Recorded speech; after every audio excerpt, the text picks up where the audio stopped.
Good morning बच्चों। आज मैं आप लोगों को कक्षा 8वीं के भूगोल से प्रथम अध्याय संसाधन के बारे में आप लोगों को बताऊंगा।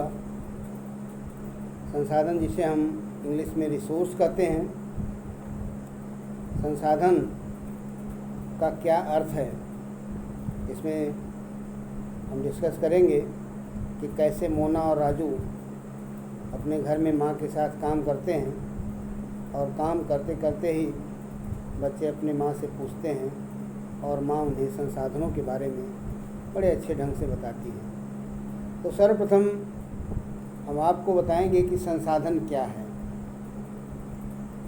संसाधन प्रकृति में पाए जाने वाले वे सभी वस्तुएं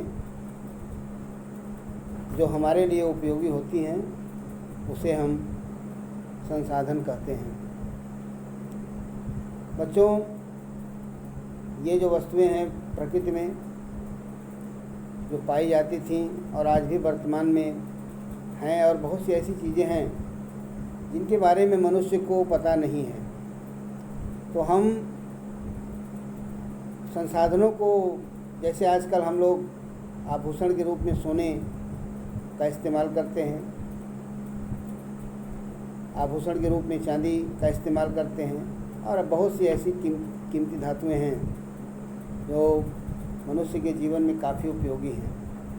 ये सारी चीज़ें, ये ज़रूरी नहीं कि आज हम संसाधन के रूप में हमें उपलब्ध हैं, ये पृथ्वी के अंदर उपलब्ध थी, लेकिन मनुष्य को जब इसका ज्ञान नहीं था तो वह मनुष्य के लिए संसाधन नहीं थी।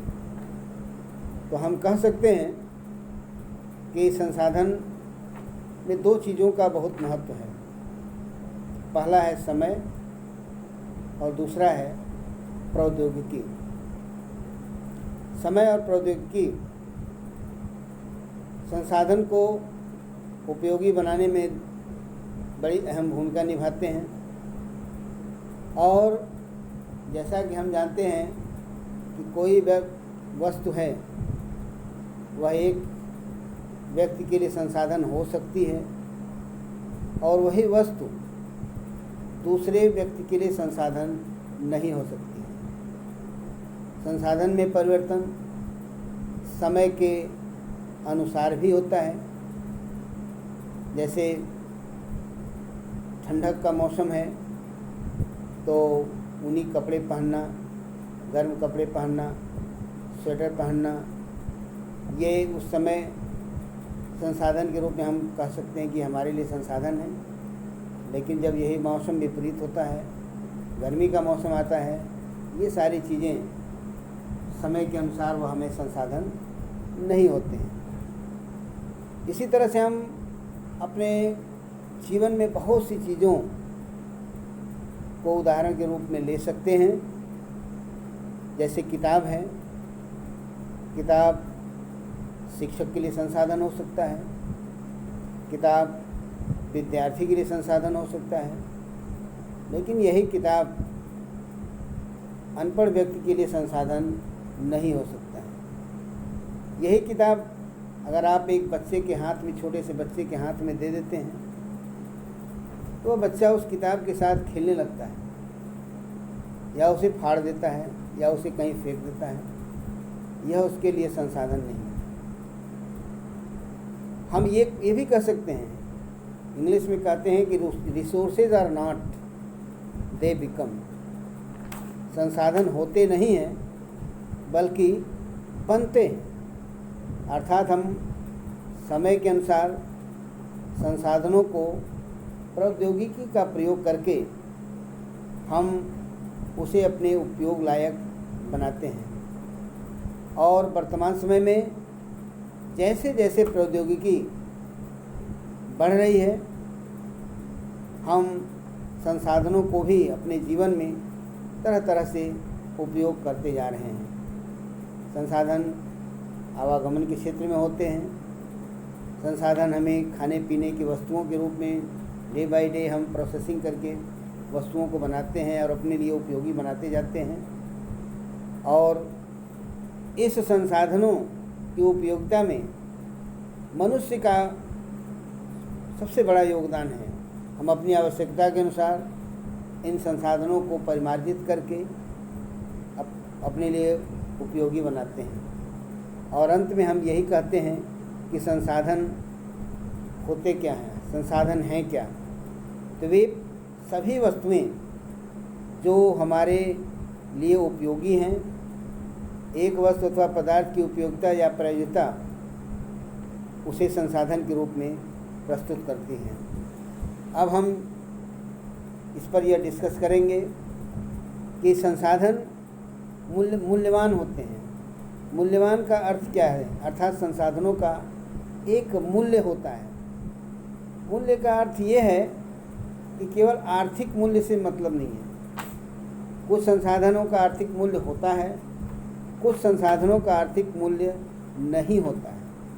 लेकिन हम यह कह सकते हैं कि जिन संसाधनों का आर्थिक मूल्य नहीं होता है वह आर्थिक मूल्यवान संसाधनों से किसी भी मामले में कम नहीं होते हैं। जैसे उदाहरण के लिए हम धातुओं, चाहे सोना हो, चांदी हो, लोहा हो, शीशा हो, अर्थात विभिन्न प्रकार की जो धातुएं पाई जाती हैं धरती पर, धरती के अंदर, इनका आर्थिक महत्व होता है। लेकिन दूसरी तरफ हम सौंदर्य में किसी मनोरम दृश्य को देखने जाते हैं और उस दृश्य को देखने के बाद हमें वो अच्छा लगता है, उसका कोई आर्थिक मूल्य नहीं होता है, लेकिन वह भी हमारे लिए संसाधन है। परंतु ये दोनों संसाधन महत्वपूर्ण हैं और मनुष्य की आवश्यकता को पूरा करते हैं। अब हम यह देखेंगे कि कुछ संसाधन समय के साथ आर्थिक रूप से मूल्यवान हो सकते हैं। जैसे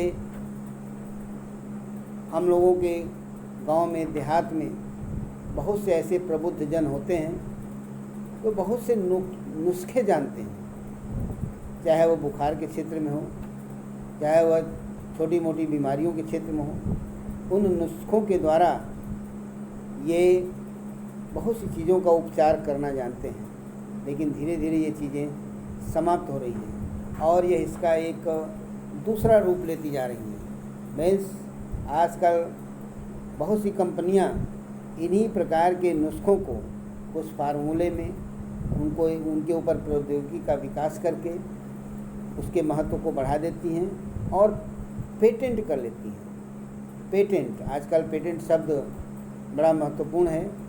पेटेंट का तात्पर्य है कि किसी के विचार या आविष्कार पर एकमात्र अधिकार कर लेना, ताकि दूसरे लोग ऐसे विचारों को, ऐसे आविष्कारों को अपने दूसरे क्षेत्र में इसका प्रयोग न कर सकें। तो आजकल कंपनियां भी बहुत सी दवाइयों का, बहुत से उत्पादों का पेटेंट करा लेती हैं। मीन्स उसके उत्पादन की जो पूरी ये व्यवस्था होती है उस कंपनी के पास होती है, कितनी मात्रा में उस चीज़ का उत्पादन करना है, कब करना है उत्पादन, ये सारी कंपनी ही तय करती है। बच्चों, अब इसके बाद हम संसाधनों में समय और प्रौद्योगिकी के बारे में थोड़ा सा ये विचार करेंगे, जो पदार्थों को परिवर्तित करके मनुष्य के लिए उपयोगी बनाते हैं। दोनों लोगों की आवश्यकताओं से संबंधित हैं। लोग स्वयं ही मनुष्य चीज़ों का उत्पादक भी है, वस्तुओं का आविष्कार भी करता है और साथ ही साथ इस उत्पादन के बाद मनुष्य उसका उपभोक्ता भी है, अर्थात उसकी उपयोगिता बिना मनुष्य के संभव नहीं है। वर्तमान समय में इसलिए हम कहते हैं कि मनुष्य जो है यह सबसे ज़्यादा इन संसाधनों में सबसे ज़्यादा अहम भूमिका मनुष्य की होती है। वे लोगों के विचार, ज्ञान, आविष्कार और खोज ही हैं जो आर्थिक संसाधनों की रचना करते हैं। प्रत्येक खोज और आविष्कार से बहुत से अन्य खोज एवं आविष्कार होते हैं। आग की खोज से खाने की पद्धति और अन्य प्रक्रियाओं का प्रचलन हुआ। पहिए की खोज से लोग आवागमन एक स्थान से दूसरे स्थान पर तेज़ी के साथ जाना शुरू कर दिए, और इस तरह से हम ये कह सकते हैं।